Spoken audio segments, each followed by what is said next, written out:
أعوذ بالله من الشيطان الرجيم. بسم الله الرحمن الرحيم. الحمد لله. الحمد لله نحمده ونصلي على رسوله الكريم. أما بعد فأعوذ بالله من الشيطان الرجيم.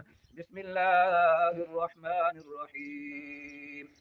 منها خلقناكم وفيها نعيدكم ومنها نخرجكم تارة أخرى. صدق الله العظيم وصدق رسوله النبي الكريم ونحن على ذلك من الشاهدين والشاكرين. میں نے آپ کے سامنے قرآن مجید والفرقان حمید کی چند آیات مبارکہ کی تلاوت کی ہے۔ اللہ رب العالمین اس کا ترجمہ کرنے کی اور سمجھنے کی سمجھانے کی توفیق عطا فرمائے۔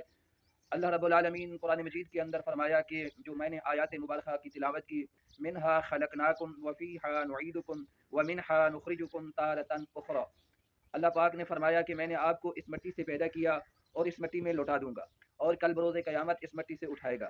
میرے دوستان عزیز، میں نے اللہ رب العالمین کے قرآن پاک میں سے سورۃ طٰہٰ آیت نمبر 55 پڑھی۔ اللہ رب العالمین ہمیں اس پر عمل کرنے کی توفیق عطا فرمائے، اور تمام دوستوں سے گزارش ہے اس قرآن پاک کی آیات مبارکہ کو خود یاد کریں، اپنی نئی نسل کو بھی سکھائیں۔ یہ آیات مبارکہ کو آپ نے سیکھنا ہے اور اپنے بچوں کو بھی سکھانا ہے۔ آج کل کے دور میں جب انسان قبرستان چلا جاتا ہے تو دیکھتا رہ جاتا ہے، جب وہ آواز دی جاتی ہے قبر پر مٹی ڈال دیں، جب انسان مٹی ڈالنے کے لیے چلا جاتا ہے تو مٹھیاں بھر کے ڈال دیتا ہے، اس کو پتہ نہیں ہوتا مجھے کیا پڑھنا ہے۔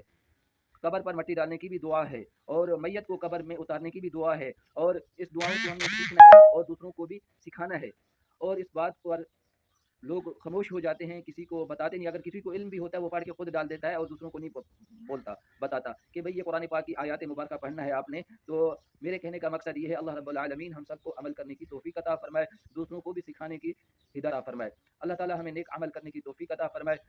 جب علماء کرام بھی خاموشی کے ساتھ کھڑے ہوتے ہیں، دیکھ رہے ہوتے ہیں، کوئی عالم نے کسی مفتی نے بتلا دیا تو بتلا دیا، ورنہ لوگ اپنی مرضی سے جو مٹی ڈال رہے ہوتے ہیں، مگر ان کو بیچاروں کو پتہ نہیں ہوتا۔ ہم سب کا فرض بنتا ہے، علماء کرام کا اور مفتیان عظیم کا فرض بنتا ہے، ہر جمعہ کے دن خطبہ دیا جاتا ہے، جمعہ کے دن بھی بتلایا جائے کہ اس کو سیکھنا چاہیے۔ اور جب تدفین کے وقت یہ عمل ہوتا ہے قبر پر مٹی ڈالنے کا اور میت کو قبر میں اتارنے کا، اس کی بھی دعا پڑھی جاتی ہے، دعا سکھائی جاتی ہے۔ اللہ تعالی ہمیں اس پر عمل کرنے کی توفیق عطا فرمائے، نیک عمل کرنا چاہیے ہم سب کو۔ اللہ تعالی صراط مستقیم کے راستے پر چلنے کی توفیق عطا فرمائے۔ جی جناب محترم، قبر میں میت کو اتارتے وقت کی دعا پڑھی جاتی ہے، اور یہ لوگ بعض اوقات میں کہتے ہیں کلمہ پاک، کلمہ شہادت جو ہمارے نبی اکرم صلی اللہ علیہ وسلم نے بتلایا اس پر عمل کرنا ہے۔ قبر میں میت کو اتارتے وقت کی دعا یہ پڑھی جاتی ہے، بسم اللہ الرحمن الرحیم، بسم اللہ وباللہ علی ملت رسول اللہ صلی اللہ علیہ وسلم، 3 مرتبہ پڑھنا ہے، بسم اللہ وباللہ علی ملت رسول اللہ صلی اللہ علیہ وسلم، بسم اللہ الرحمن الرحیم، بسم اللہ وباللہ علی ملت رسول اللہ صلی اللہ علیہ وسلم، اور قبلہ کی طرف چہرہ کر دے۔ جزاک اللہ۔ پہلی مٹھی ڈالتے وقت منہا خلقناکم، دوسری مٹھی ڈالتے وقت وفیہا نعیدکم، تیسری مٹھی ڈالتے وقت ومنہا نخرجکم تارۃ اخری۔ آپ نے 3 مرتبہ مٹی ڈالنا ہے، منہا خلقناکم پہلی مٹھی ڈالتے وقت، وفیہا نعیدکم دوسری مٹھی ڈالتے وقت، ومنہا نخرجکم تارۃ اخری۔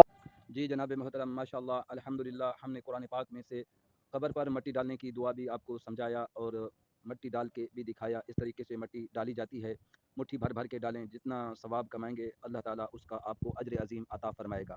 لہٰذا میری تمام دوستوں سے اپیل اور گزارش ہے کہ آپ اس ویڈیو کو زیادہ سے زیادہ شیئر کرنا ہے اور لائک کمنٹ کرنا مت بھولیں، اور اس بات کو پھیلانا بہت بڑا صدقہ جاریہ ہے۔